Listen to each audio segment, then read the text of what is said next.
অসমবাসী ৰাইজ আমাৰ খিলঞ্জীয়া সুৰক্ষা সমিতি অসমৰ পৰা আমি অসমৰ প্ৰত্যেকজন খিলঞ্জীয়া নাগৰিকলৈ আমি নতুন বছৰৰ শুভেচ্ছা যাচিলোঁ। লগতে তেওঁলোকৰ যাতে অপায় মংগল দূৰ হওক আৰু লগতে আমাৰ অসমখন যিখিনি খিলঞ্জীয়া মানুহ আছে ইয়াৰ উপৰিও যিখিনি আমি ভূমিপুত্ৰ হয় তেওঁলোকৰ যেন মানসিক চিন্তাধাৰা শক্তিশালী কৰি দিয়ক তাৰ মানসিকতাৰে মই হৈ থকা ৰঙালী বিহুৰ শুভেচ্ছা জ্ঞাপন কৰিলোঁ। খিলঞ্জীয়া সুৰক্ষা সমিতি অসমৰ ফালৰ পৰা সমূহ অসমবাসী ৰাইজক ৰঙালী বিহুৰ বহুত শুভেচ্ছা জ্ঞাপন কৰিলোঁ আৰু লগতে নতুন বছৰ হিয়া বহা শুভেচ্ছা জ্ঞাপন কৰিলোঁ।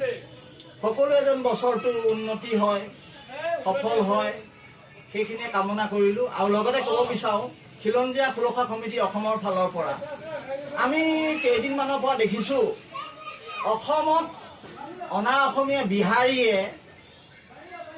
গুৱাহাটীহান ঠাইত আমাৰ অসমীয়া খিলঞ্জীয়া মানুহক লপা থপা দিছে, ছোৱালী মানুহকো নিৰ্যাতন কৰিছে। এইসকলে অসমৰ ইতিহাস নাজানে নেকি আমি লাচিতৰ দেশৰ মানুহ বুলি?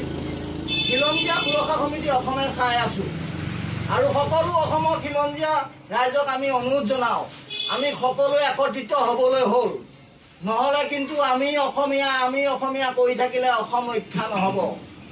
সেইকাৰণে ক'ব বিচাৰোঁ আমি খিলঞ্জীয়া সুৰক্ষা সমিতি অসমৰ ফালৰ পৰা এই হিন্দী ভাষীসকলক কাৰ গাত হাত দিছে, য'ত খাইছে তাতে পাত ফালিছে, কিন্তু কোনো কাৰণত খিলঞ্জীয়া সুৰক্ষা সমিতি অসমে সহ্য নকৰোঁ আৰু কেতিয়াও নকৰোঁ। সেইকাৰণে আমি সকলো খিলঞ্জীয়া মানুহক সজাগ হ'ব লাগে, একত্ৰিত হৈ সংগ্ৰাম কৰিব লাগে। জয় আই অসম, জয় আই অসম, জয় খিলঞ্জীয়া, জয় খিলঞ্জীয়া। ধন্যবাদ। নমস্কাৰ। সমূহ মৰিগাঁওবাসী ৰাইজক জনাবলৈ পাই সুখী হৈছোঁ।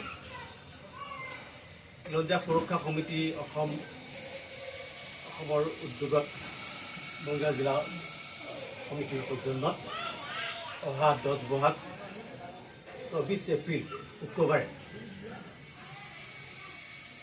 মৰিগাঁও সদৰ বিহুতলীত এখনি মুকলি বিহু সভা আয়োজন কৰা হৈছে। সেয়েহে সকলো বিহুকৰ্মী ৰাইজক উক্ত স্থানত উপস্থিত থাকি মুকলি বিহু অনুষ্ঠান ভাগ